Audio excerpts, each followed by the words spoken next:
Di sebuah istana yang sangat megah, hiduplah seorang raja yang zalim dan kejam, yang memerintahkan negara Mesir, dan raja itu bernama Fir'aun. Dan pada suatu hari, beliau terkejut oleh ramalan seorang ahli nujum kerajaan yang dengan tiba-tiba memberitahu bahwa firasatnya akan ada seorang bayi laki-laki yang dilahirkan dari kalangan Bani Israel yang kelak akan menjadi musuh kerajaan dan bahkan akan membinasakannya.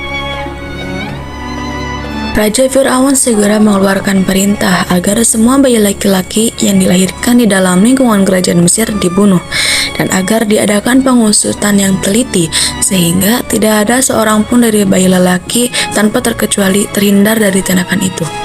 Maka dilaksanakanlah perintah raja oleh para pengawal dan tentaranya. Setiap rumah dimasuki dan diselidiki, dan setiap perempuan hamil menjadi perhatian mereka pada saat melahirkan bayinya.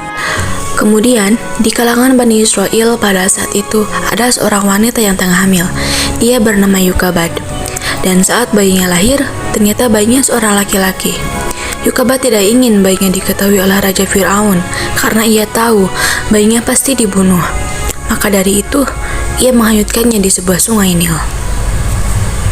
Mengapa Raja begitu kejam terhadap kita, nak? Maafkan ibu yang harus melakukan ini kepadamu. Ibu menyayangimu.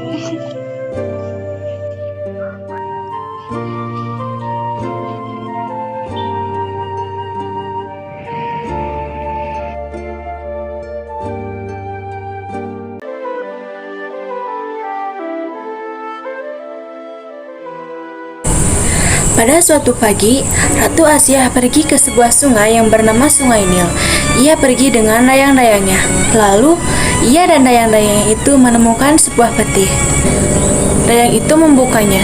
Ternyata, isi peti itu adalah anak bayi laki-laki yang sangat lucu, dan juga di dalamnya terdapat sepucuk surat.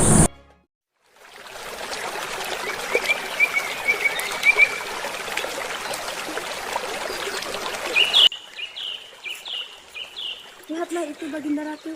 Ada peti. Peti. Tolong ambilkan itu pada Dayang. Baiklah.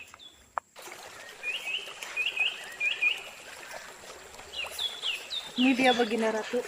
Biar aku yang membukanya, Baginda Ratu. Wah, ternyata ini anak bayi laki-laki yang sangat lucu dan menggemaskan. Wah, tolong berikan kepadaku. Ini, Baginda Ratu. Ya ampun, kasihan sekali. Siapa yang melakukan ini padaku?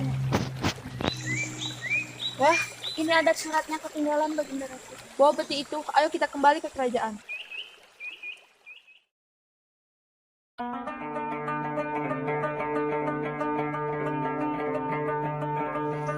Baginda Raja, aku menemukan seorang bayi laki-laki. Bolehkah aku merawatnya? Apa? Tidak boleh? Tapi kenapa, Baginda Raja? Karena saya lupa memberitahu bahwa setiap anak laki-laki harus dibunuh. Apa? Tidak boleh. Aku ingin merawat bayi ini. Baiklah, tapi kalau setelah dewasa, dia jangan menguasai kerajaanku. Baiklah, terima kasih.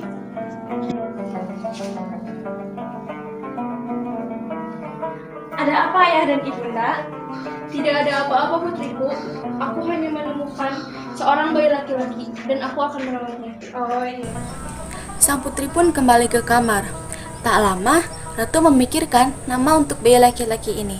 Ia pun memberi nama bayi laki-laki itu Musa.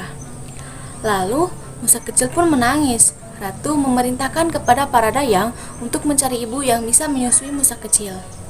Kenapa kamu menangis, Nak? Sepertinya bayi itu lapar, Baginda Ratu.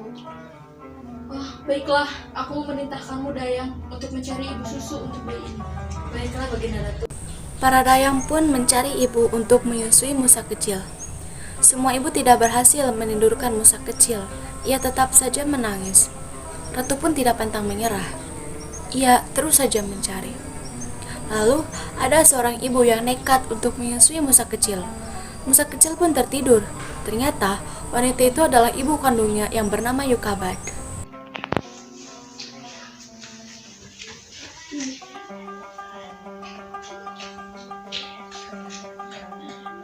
Sepertinya dia tidak mau asiku. Ya sudah. Sepertinya dia tidak mau asiku. Kenapa kamu, Nak? Ya sudah, silakan pergi. Wah, Putraku tidak menangis, sepertinya dia menyukai ASIMO. Apakah kamu mau menjadi ibu susu untuk putraku? Iya mau, Baginda Ratu. Baiklah, mulai besok dan seterusnya, kamu akan menjadi ibu susu dari putraku. Dan kamu harus datang setiap hari ke istana. Baik, Baginda Ratu.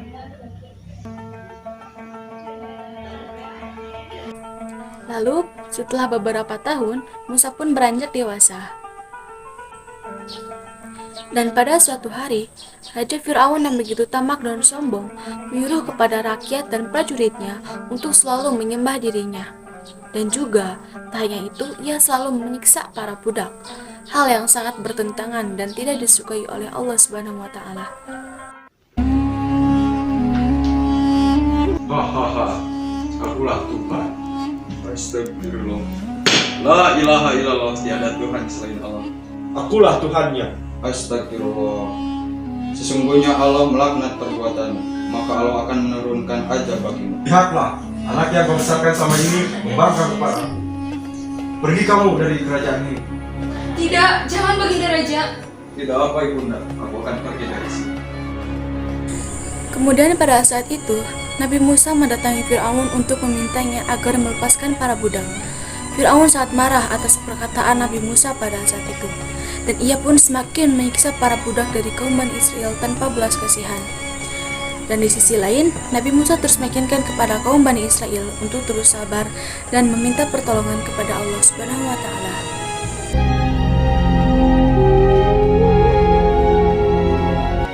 Bebaskan para budak itu. Siapa kamu berani memerintahku? Sesungguhnya aku adalah Musa, utusan dari Allah. Siapa Allah? قال لقد علمت ما أنزل هؤلاء إلا رب السماوات والأرض بصائر وإني لأظنك يا فرعون مثبورا.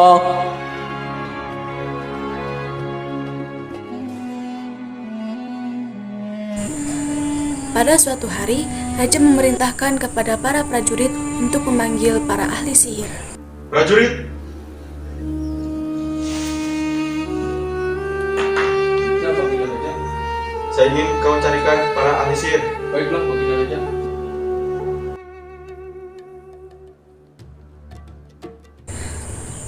Prajurit pun menemukan ahli sihir yang sangat pintar. Lalu ia membawanya ke istana. Ini Baginda Raja, para ahli sihir yang hebat dan pintar.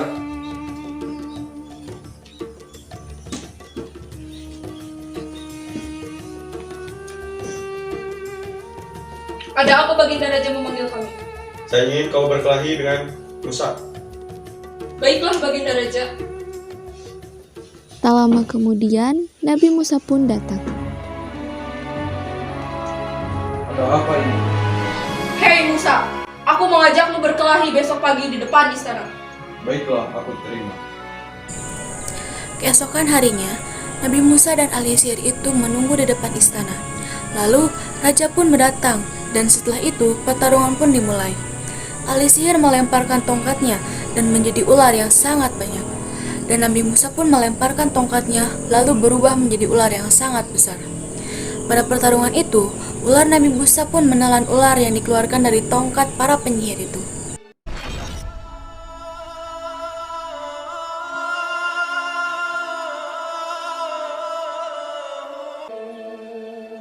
Apaan ini?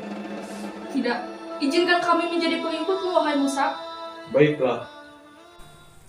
Setelah pertarungan itu, para ahli sihir menjadi pengikut Nabi Musa dan meninggalkan istana pada saat itu juga.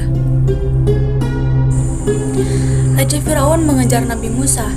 Saat sesampainya di sebuah laut, Nabi Musa pun membelahnya dan melewatinya.